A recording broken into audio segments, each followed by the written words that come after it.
Mayemma wache na yena wasema wakwa abamra Adom TV Badwam dwumadie no so ebie mbra ya de nnwom ehye wase na fe ni tekote gonso di nkranhyensem ebreye de edu so no Adom TV Badwam kase ensem no na yetodwa omu bi ya wobetini eno na beto odwa se aban se nursefo and midwives best 15,000 dear one more ebenya adwuma no minority for ede won samo aba eno ene ensembi ayawaso Central Assembly no bradom kase de to dwa se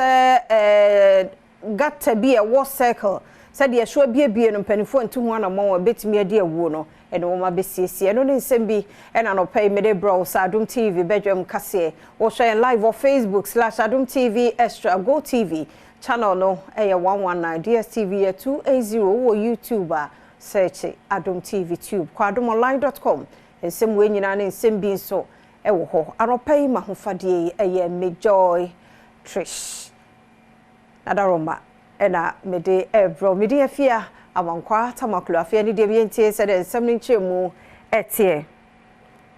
minority ye wo mra shebedwa fie mu se ene di aban di ababeto dwa nursefo ene midwives a ye fa wono mo adwuma no de se de etie bia no ase ye de maw no agina so ato aba enumu nsem ora kwabna minta candle ene de etujwe for na nado ni ba umia eye dede efa a nursefo no munya adwuma enye ho omu ba aban mu in 2016 no omampe ho asem wanka kopem 2020 abrana yekoto aba ye fa onu wie ye no 2020 ni mu no oma anse adwuma ase ye to aba ni wie ansana omo ema ono she adwuma ase efi 2020 ye to aba ni mo omu wie ye no ma mpɛ ho asem bi ma mua ndi wono mu a omo ya nurse fo a omo akosuku omo hwe akomuden hu nsɛm no omo ato omo ajeje mu efi 2020 abapem samre Infie 9 BM 2024 oma twanya akopmra ye besa to aba biem ena mo se mefa anesefo ye pese ka che Ghana fo nyina se sa niema we ni ntrekese ne nkotonkoto agura aban ne Ghana fo die no e ya amanyosem a me fi se ankasa de ye mfa anya amanyosem nti emma sa de we na ada obi a ma ne nkoto aba emfa ma sa aban we biem si ya nhwe ye na sadi we dada ye me to aba ma aban we ya ye kire ne se efisa amre ya je mfie nan ya kire biem ansa na be ye kire akwan ebiem ye minority for ye gidie kire ye se sadi we e wo sanka ye mfie afi ba ku bia asem se ne na ye wura John Dramani Mahama ban no oye no anya ade a wo se de be dada ye abra ye to aba nti ye fi se sadi we eye amanyosem ena wonom de beye empo so mo ye sa recruitment we a eye aban obeba biem ena obeba fast oba be fast Bayanto akase no so adroba for ne womo a efa enkroma circle Adom TV abaso tichu ne kase no sebra won de wonsem to dwa ye bo ho amania wo gatas bi so bia ne hwene ne ban no wanhwe ye bedi awu no ne me kasa ya waso Central Assembly no won makoye a yamane boni praise osu asiedu etwase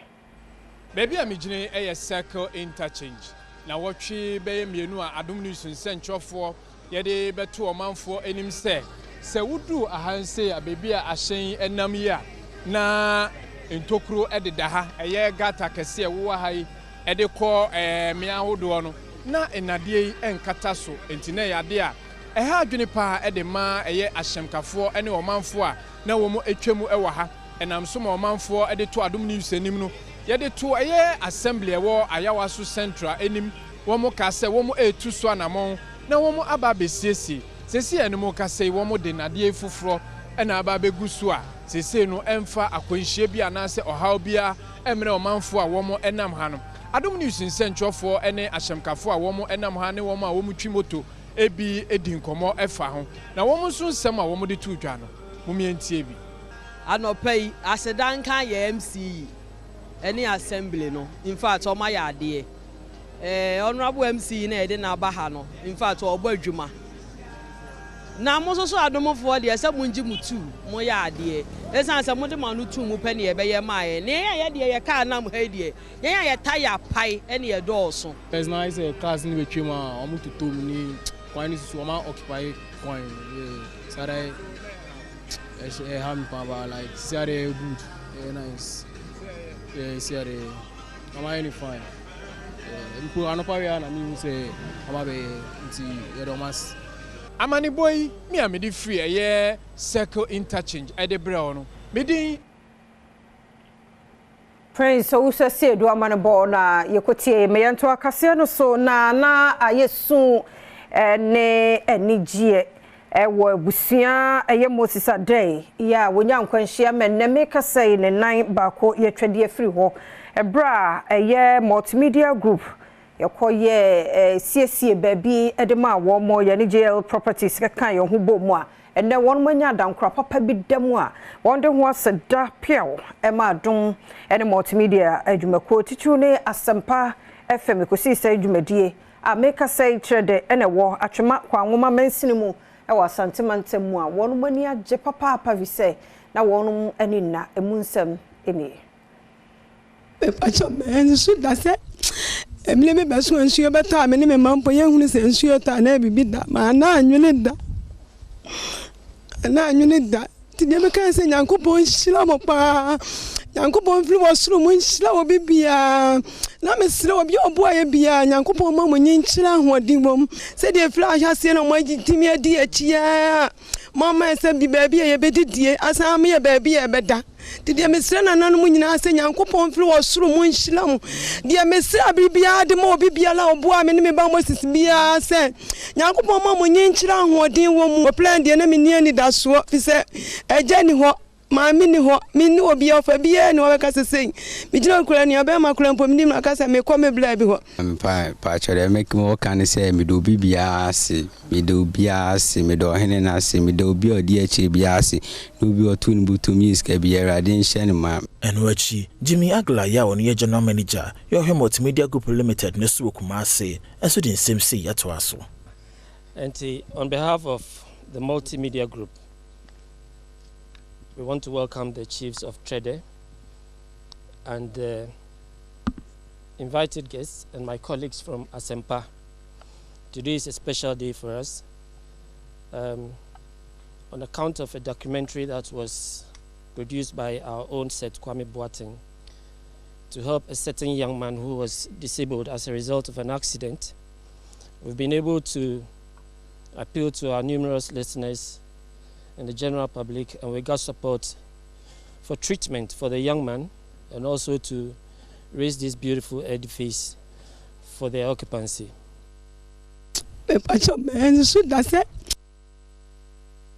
Adom TV Badwam kase na uguso ehwe na electoral commission de atudwa se won mo se ba besie kire abo na August bosumene de toso ba ko ne miensa so no wo a ye sheda bie abato nwoma mu se ye ntwe de wantumi antwe no sa bre no mo so betumi anya ho kwan na wakotwe odi. You know, a mobile registration from the 1st up to the 3rd of August 2024.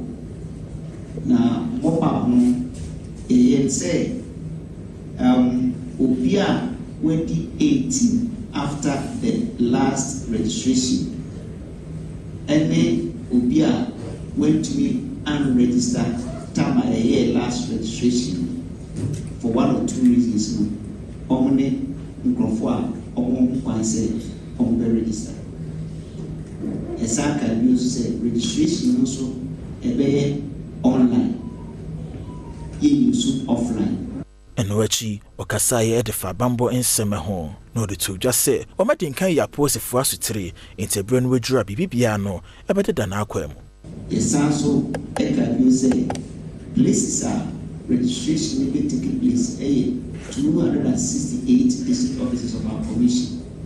and the 26 public universities and I feel so you can say prison centers now you have 41 nationwide and also the registration now emra the registration no started from 7 a.m. in the morning. Yet was so na join news in Shishemu bi aba beto dwasa customs adwumayefo bi na wonje adamudie wo yem borders ahodo so na dwadifo anka wo se won mo etue bibie de yenya so mfaso so man no wo je bibi kakra fi won nsam a na so mo de atwe fam ewo ye ne aman hodo bi nhia yeso se Cote d'Ivoire ne Mali num ne ade yade ekoso ye hwehwemu a joy nim samane bofo ya abetodwe.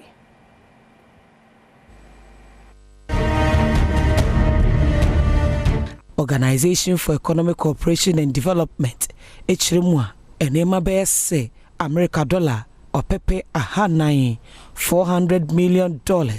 and wodi free Togo eba o my God mu fra fempino dun so de besi afempino ne aduonu ba komo nanso adanse bi ekire se enema wo twefa mu a wodi be wuro my God mu no edoso esen de Organization for Economic Cooperation and Development for Ediatudwe sadie eye ade ba ko a ha dwene pa ya wo so afofofra won na hye sikasem so Dr. Mohammed Amin Adam edi ho abobo. I know you have put in efforts and your efforts are appreciated, but smuggling is on the rise, particularly on the eastern corridor of our country. All the reports of smuggling that have come to my attention, about 70% of them happen to be occurring along the eastern corridor area. Dodo na enim se enema wo twifri mu fra ma wodo so bo my Ghana mu no custom officials bi na keka wontiri bomu a adamugie bi koso e wo my Ghana hia wodo so na no amoman yi ehwere sika nkasa. When you buy the things finish, you get somebody over there as a motor rider, so that the person will use it to pass bush. Also pass the water and come. But how would we bring it over here? I know them over there, and they know me, so that means they will not use it to pass there again. Yedi ani akire Togo na bra ye kodru kroni mu no enema bebre ne hia ye kwan eba wondwa kese enim ade ba ko a edanso ene se wobetimi ato bibia se yentade o anonom de ti ro entoma emu asoto bibia wo pebia wobetimi ato ho na so esan se ye hwehwe mu nti yadwen se ye beto anonom de wabra eto ahyenso de bia eniso na so sa ne yema yi a eto ahyenso de bia na so timi di twifam checkpoints efraflawo ekodabala kosoga kofe wabra obi ya musa wo hwe meni won mu enam edru baby a custom official bi ewo hwe nani mu a wadi mfie be se duasa eko en wo gina ye ewo soga kofe checkpoint na ye de yedwen se custom official we de wagina ye die obayire ya me yetua eto ewo se yetua ewo anonom de ayakoto ne so nanso ye hu dwiri ye abra wo hye ye se ye ni nachi enko ne office wo o kire ye nse ayenyina no so na Adom TV Badwam kase no ye fancy ha ye beto so ewo ye kase ahodo no emo nemo mi ye nkoi afei ne ye de bonkrata no ene online story no eto so wadaroma said wo hwe ye no koso na ne ye entina ye nche ye ntwe ye hu simai ye ba ye beto so